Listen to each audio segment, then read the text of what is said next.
As healthcare professionals, it's hard for us to imagine facing an active shooter, taking lives in the very places where we work so hard to save them. Sadly, shootings can happen anywhere, including hospitals and healthcare facilities. While we all hope we will never have to face this kind of deadly situation, it's absolutely critical to understand what to do if an active shooter enters your facility.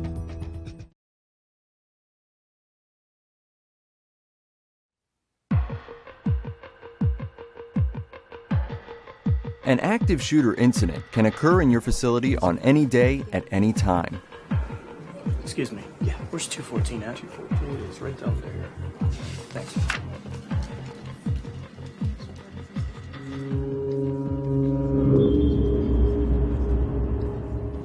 Okay. Anything we need to know about? No. Pain?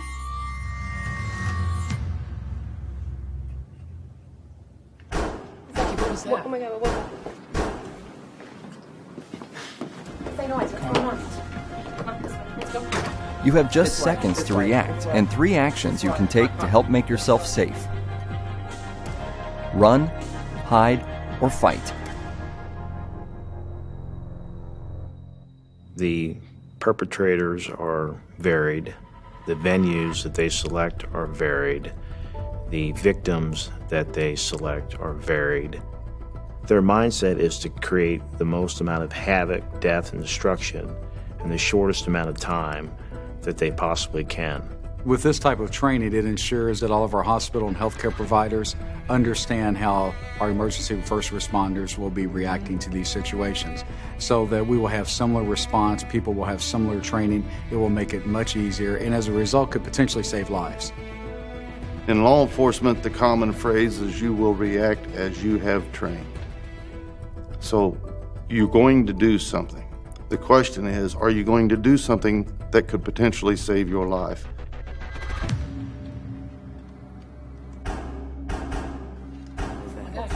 What was that? Staff, let's go. Let's go. This way. This way. Come on. This way. Hurry. Hurry. Hurry. Hurry. Hurry. If you can evacuate the area, leave immediately.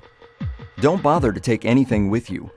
Encourage others to go with you, but if they don't follow, don't wait. That. No. Okay. On a scale of 1 to 10, with 10 being stay here, stay quiet.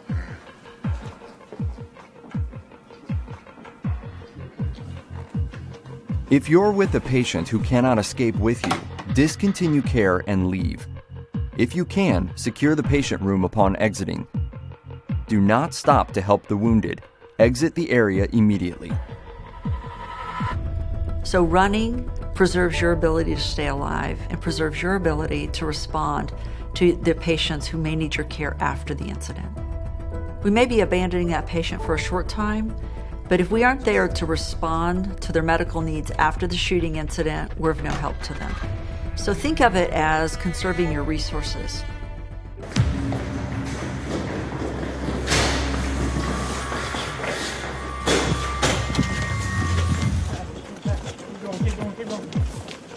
When exiting, keep your hands raised and visible. If you encounter anyone else, warn them not to go into the area. Avoid pointing, screaming, or yelling while evacuating. If law enforcement is present, follow their orders.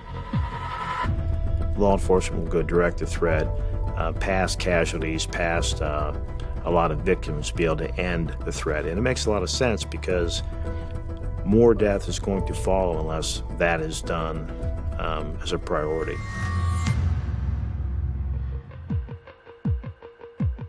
Move a safe distance away from the facility. If law enforcement has not arrived, follow your facility's procedures for reporting the incident. This may be to call 911, call facility security, or press a panic button if the area is equipped with one. Make the report even if you think someone else already has. Do not attempt to re-enter the scene until law enforcement has given an all-clear announcement.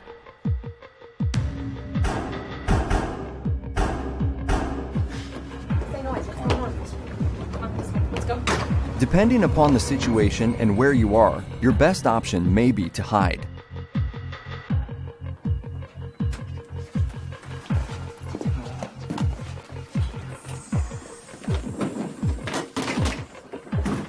The best hiding place is one that is out of the shooter's view, provides protection from gunfire, and doesn't trap you or restrict your movement. Block the door to prevent the shooter from entering and hide behind large objects like cabinets or desks. Remain silent. Look for places where you might be able to hide behind locked doors, maybe a medication room, maybe a supply room. We labeled on our floor the safe places to hide.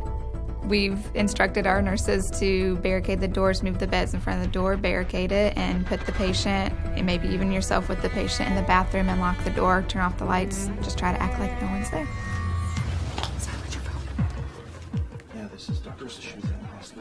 Follow your facility's procedures for reporting the incident, but only if making the call won't give away your position to the shooter.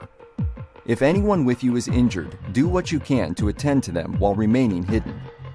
But while you are hiding, you must also think through what you will do if the shooter finds you. Although it should be your last resort, prepare to fight the attacker. Incapacitating any kind of suspect and stopping him from doing what he had been doing is your goal there.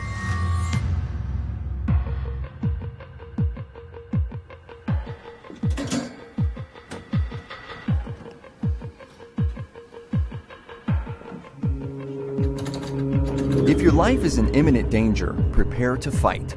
Your goal is to disrupt or incapacitate the shooter.